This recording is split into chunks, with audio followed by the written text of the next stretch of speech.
In this problem, I have drawn up two setups of pendulums connected to springs. The first setup that I have drawn over here, it consists of two pendulums, okay? The length of the ropes of the pendulum is equal to L.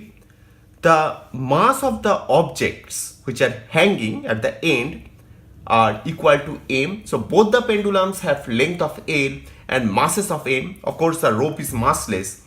And the pendulums are separated by a distance of B, but they are connected through a spring. When the system is left as it is, the spring is of course at its natural length, so there is no force in the horizontal direction. I hope you have understood the situation. The pendulums on the top are connected to fixed rigid surfaces. Okay. So what do you understand? The two pendulums are absolutely symmetrical in nature, but they're connected to a spring at the bottom. Okay. What is done is both the masses, okay, they are displaced by a little amount in the opposite directions by equal amount. Let me explain. So this object, let's say, is displaced to the left by an amount of x. This object is displaced to the right by an amount of x, okay, and left.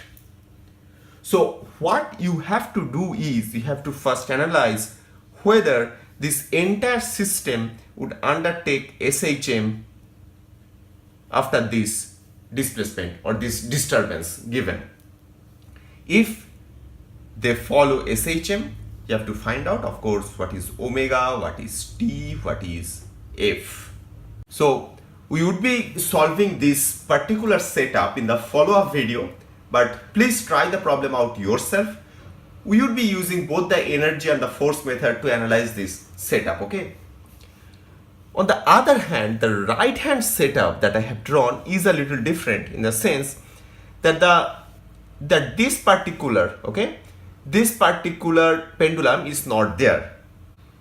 Instead, on the right hand side, the spring is connected to a fixed wall. After that, everything is same. The natural length of the spring is equal to B. The length of the rope is L. The object's mass is M. Okay. After that, this object is given a small displacement of x towards the left. What happens after that? You have to analyze whether this system also undertakes simple harmonic motion after providing this disturbance. You need to also find out what would be omega, F and T in this particular situation. At the end, you need to compare the omega, T and F in both the situations, okay?